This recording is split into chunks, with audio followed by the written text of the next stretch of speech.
بسم اللہ الرحمن الرحیم۔ فیکٹیکل کے معزز ناظرین کو السلام علیکم۔ ناظرین محترم، اس کہانی کی ابتدا ترکی کے ایک شہر سے ہوتی ہے جہاں پر ایک بڑی عمر کا شخص رہتا تھا۔ اس شخص کا نام محمد الہان تھا۔ محمد کو جانور بے حد پسند تھے اور اکثر وہ اپنے ان جانوروں کے ساتھ رات کو نکل جایا کرتا تھا۔ ایک رات جب وہ کافی تھک کر گھر جا رہا تھا تو اس کو ایک خوبصورت کتا ملا جسے یہ شخص اپنے ساتھ اپنے گھر لے آیا۔ محمد کو اپنے اس نئے پالتو جانور سے جلد ہی بے پناہ محبت ہو گئی اور اس نے اس کا نام مصر کے سابق فاتح سیزر کے نام پر رکھ دیا۔ اس نے یہ نام اس وجہ سے رکھا تھا کیونکہ اس جانور نے اس کے دل کو فتح کر لیا تھا۔ یہ کتا بھی اپنے مالک سے اسی طرح محبت اور وفاداری کرتا جس طرح سے اس کا مالک اس کے ساتھ کرتا تھا۔ اکثر اوقات یہ کتا عام کتوں کے برعکس بالکل خاموش ہی رہتا تھا۔ محمد کو یہ بات بے حد پسند تھی کہ اس کا کتا بہت زیادہ بھونکتا نہیں ہے۔ اس وجہ سے یہ دونوں اکثر اوقات کافی دور دور تک پیدل نکل جایا کرتے تھے۔ لیکن اس شخص کو کیا معلوم تھا کہ اس کا اس کتے کے ساتھ وقت کتنا کم ہے۔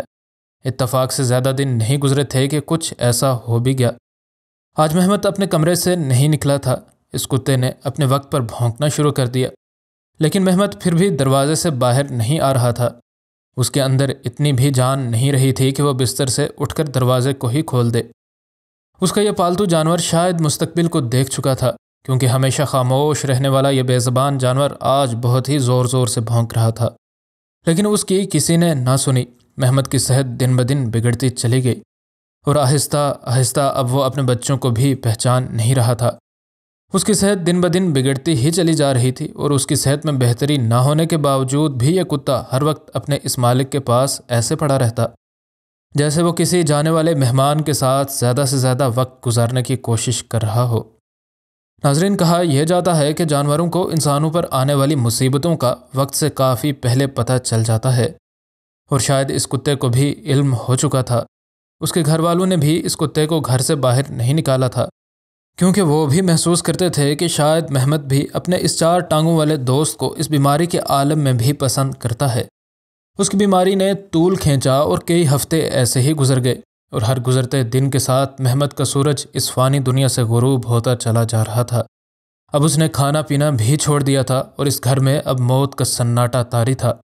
اب اس کتے کو اس شخص کی اولاد نے اس کمرے سے باہر نکال دیا تھا تاکہ وہ محمد کے آرام میں دخل نہ دے۔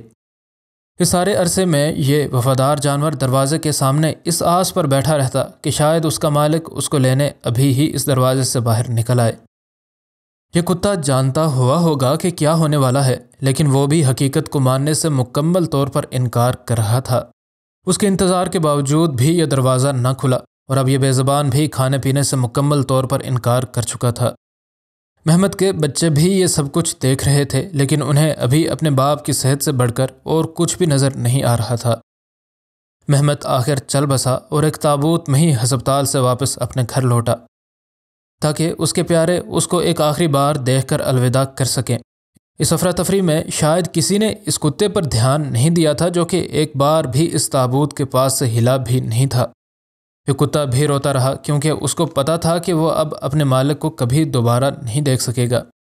محمد کا جنازہ پڑھا کر اس کو شہر کے قبرستان میں دفنا دیا گیا۔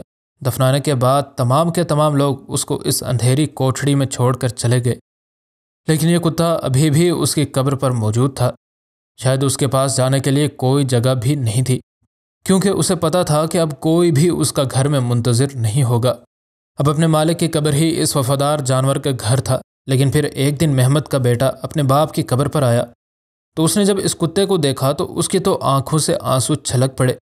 محمد کے بیٹے علی نے اس کتے کو اٹھا کر کچھ پیار دیا اور اس کو اپنے ساتھ چلنے کے لیے سیٹی بھی بجائی، اور اپنے مالک کے ساتھ اس قدر وفا کرنے والا یہ کتا بھلا اس کے بیٹے کے ساتھ کیوں کر بے وفائی کر سکتا تھا۔ علی نے نوٹ کیا کہ یہ کتا نہ تو زیادہ کھاتا ہے اور نہ ہی اسے اب باہر گھومنے کا ہی شوق رہا تھا۔ لیکن ایک چیز جو علی نے نوٹ کی، اس کو دیکھ کر علی کی حیرت کی کوئی انتہا نہ رہی۔ علی نے نوٹ کیا کہ یہ کتا روزانہ دن کے ایک خاص وقت پر گھر سے نکل جایا کرتا ہے اور پھر تھوڑی ہی دیر کے بعد وہ واپس لوٹ بھی آتا ہے۔ اس کتے کے اس عجیب و غریب کام کو دیکھتے ہوئے اس شخص نے اس کتے کا پیچھا کرنے کا فیصلہ کیا تاکہ وہ دیکھ سکے کہ آخر یہ کتا جاتا کدھر ہے۔ علی اس کتے کے پیچھے پیچھے چلتا رہا اور اس کتے کو بالکل ٹھیک ٹھیک پتا تھا کہ وہ کدھر جا رہا ہے۔ وہ بس سیدھا ایسے چلا جا رہا تھا جیسے شہر کی آوازیں اور شکار کی بو تک بھی اس کے دھیان کو نہیں بھٹکا پا رہی تھی۔ ابھی علی کو اس کتے کا پیچھا کرتے ہوئے زیادہ وقت نہیں ہوا تھا کہ علی کو اس بات کا بڑا ہی اچھی طرح اندازہ ہو گیا تھا کہ یہ کتا آخر جا کدھر رہا ہے۔ علی کو پہلے ہی سے شک تھا اور آج اس کا یہ شک مکمل طور پر یقین میں بدل گیا تھا۔ یہ کتا سیدھا چلتا چلتا اس قبرستان تک چلا گیا جہاں پر اس کا مالک یعنی محمد دفن تھا۔ قبرستان پہنچتے ہی یہ کتا اپنے مالک کی قبر کے پاس چلا گیا اور اپنے مالک کی قبر کے کتبے کے پاس مٹی پر سر رکھ کر ایک لمبے وقت کے لیے اسی حالت میں پڑا رہا۔ اس قبرستان میں کام کرنے والا ایک شخص بھی علی کو یوں پیچھا کرتے دیکھ کر ادھر آ گیا تھا۔ اس نے آ کر بتایا کہ یہ کتا روزانہ اس قبر کے پاس آ کر کئی گھنٹوں تک ایسے ہی بے حس و حرکت پڑا رہتا ہے اور پھر اس کے بعد یہ اٹھ کر اپنے گھر چلا جاتا ہے۔ علی کو تو جیسے اپنے کانوں پر ہی یقین نہیں آ رہا تھا کہ کیسے ایک کتا اپنے مالک کی قبر پر ایسے روزانہ کی بنیاد پر آ سکتا ہے۔ اب تو اس کا مالک بھی مر چکا تھا اور وہ آزاد تھا، لیکن پھر بھی وہ انسانوں سے بھی زیادہ باقاعدگی سے اپنے مالک کی قبر پر آتا تھا۔ اس دن ہی اس نے یہ فیصلہ کر لیا تھا کہ وہ اس کتے کو وہ سارا پیار دے گا جتنا کہ وہ کسی جانور کو دے سکتا ہے۔